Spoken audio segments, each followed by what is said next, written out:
そういう体の使い方も常にこう自分の前に腕が1本入ってなきゃいけないとか、そういうことでいうと自分のスタイルに合ってない技だったのかもわかんないですね。相手が重量級っていうことも普段から当たり前に想定にあると、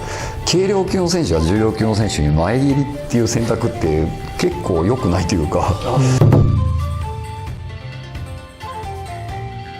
試合の映像を拝見した際に、間違いだったら本当に申し訳ないんですけれども、前蹴りをお使いになられる回数が回し蹴りとか他の蹴りと比べて圧倒的にちょっと少ないなっていうふうに感じたんです。試合の現役時代の試合の映像を拝見して、これは何かその試合の戦略上前蹴りよりも回し蹴りを対応するっていうふうに決めてらっしゃったのか。前蹴りを前蹴り回数が少ない、前蹴りをお使いになる、使わないってことですね、成島師範がに試合の映像をたくさん拝見したんですけども、前蹴りを蹴られてる姿がすごく少ないんですよ。前蹴りを成島師範が試合で前蹴りをほとんど使わないんで、その何か意図があってつながらなかったのかっていうことですかね。ごめんなさい、あんまり得意じゃないっていう、多分で、多分だからこう自分の体の使い方でいうとこう10回転なので、それをこう、ストレートにしても前蹴りにしてもこうそういう動きに合ってない、だからフルタイプだったのかなっていう今思えば、で実際にやろうと思っても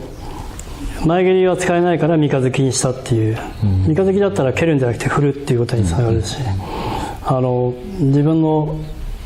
スタイルにそれがもしかするとなかったかもしれないですよね。そうですよね、使わなかったかもしれないですね。膝もまっすぐ出すよりもやっぱり回しながら、膝蹴りもそうまっすぐいくっていうよりも振ってるっていう、あまりこう多分纐纈さんはこう逆にこう、犬がすごかったと思うんで、逆のタイプですよね。で特にこう自分の前だと不得意なものを使おうとなると、ここに絶対にこう穴もできるんで、それを解消しなきゃいけないし、なるべくこう流れるようなことはしたくなかったんですね。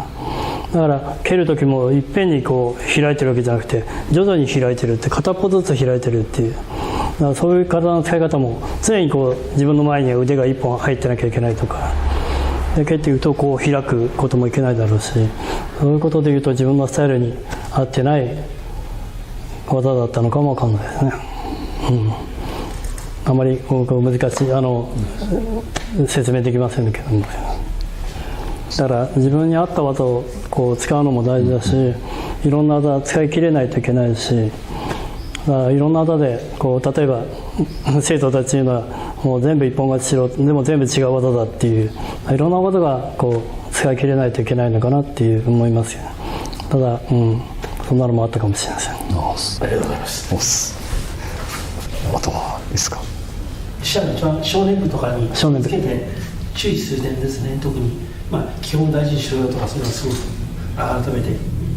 一生懸命として思いましたけれども、よく気をつけて、よく注意する点っていうんですか。だか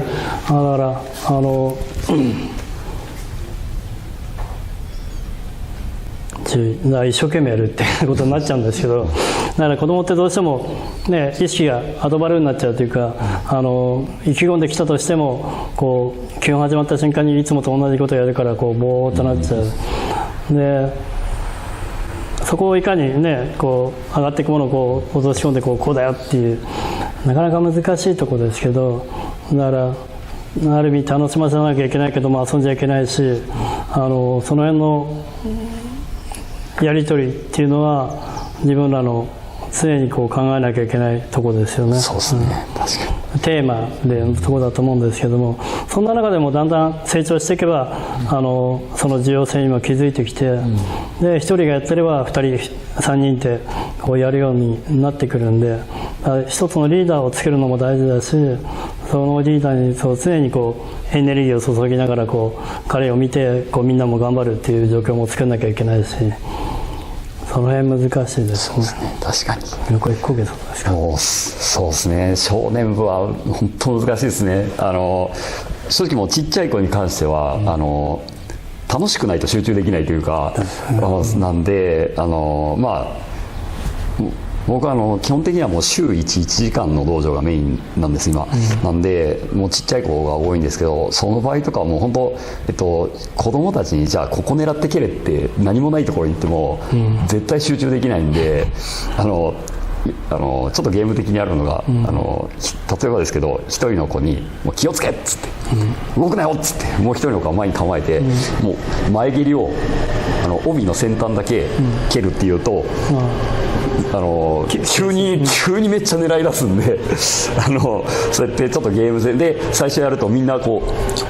う、はい、シュッてかけて、で一回それでやった後に「今さ」っつってみんなこうやってやった時これ襲われた時にこう使うみんなっつっ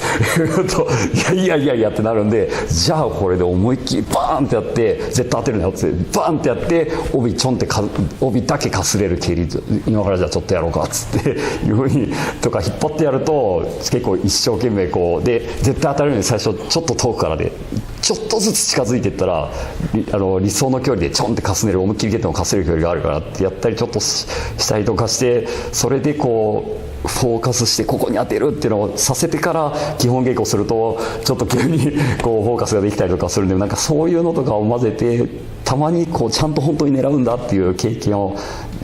定期的に入れていくぐらいですかね。なんか本当にこのちっちゃい子たちを集中させようと思うとそんなのを入れていかないと、もう普段の基本稽古でここって言ってもなんかみんな最初は見ててもなんか下手すると僕がちょっと動けばなんか「お先生動いた」みたいな「お前どこ見てきてたんだ」っていう風になっちゃうんで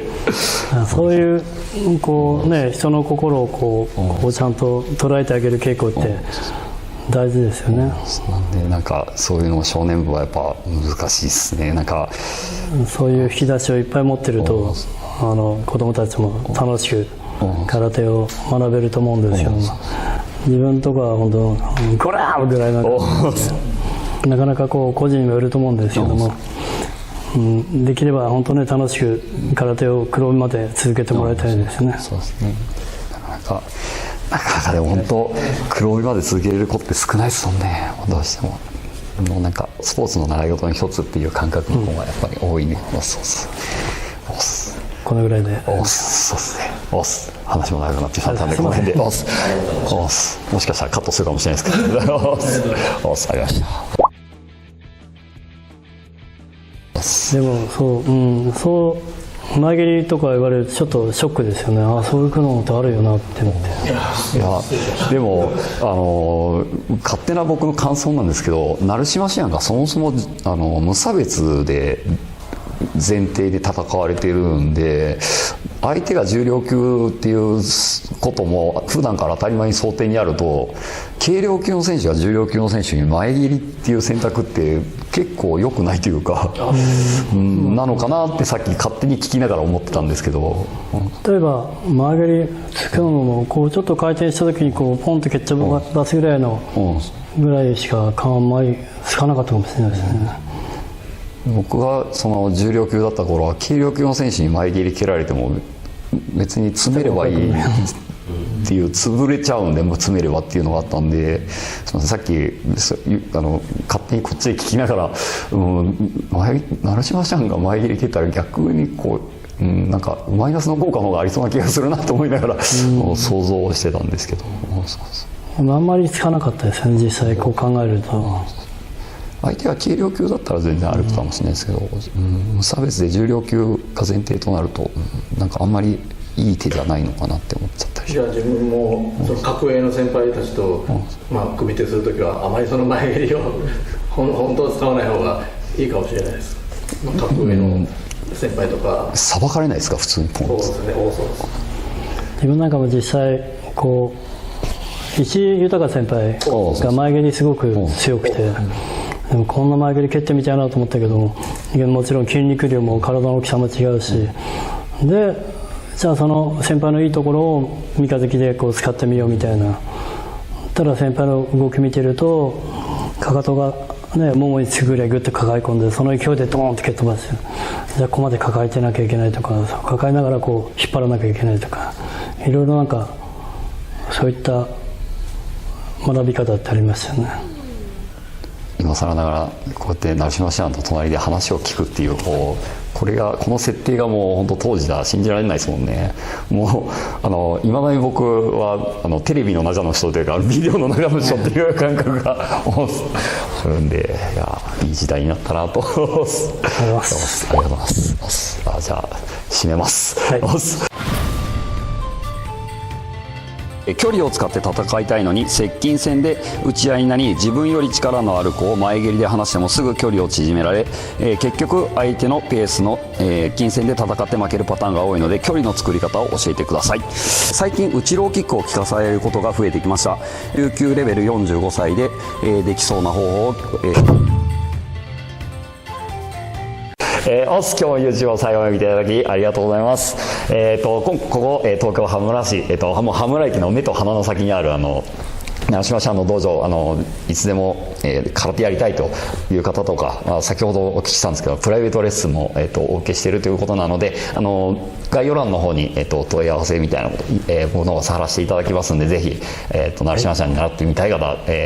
問い合わせしてみてください。お待ちしております。では、日頃僕のチャンネルは見れば 100% 強くなるために役立つ動画を毎週金曜18時に、更新していきますので、動画の内容が良かったらいいねボタンとチャンネル登録をして、これからの空手過去月の YouTube 道場で一緒に強くなりましょう。す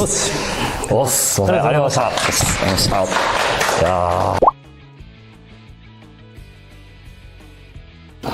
だから育った環境とかね、いろいろあると思うんですけど、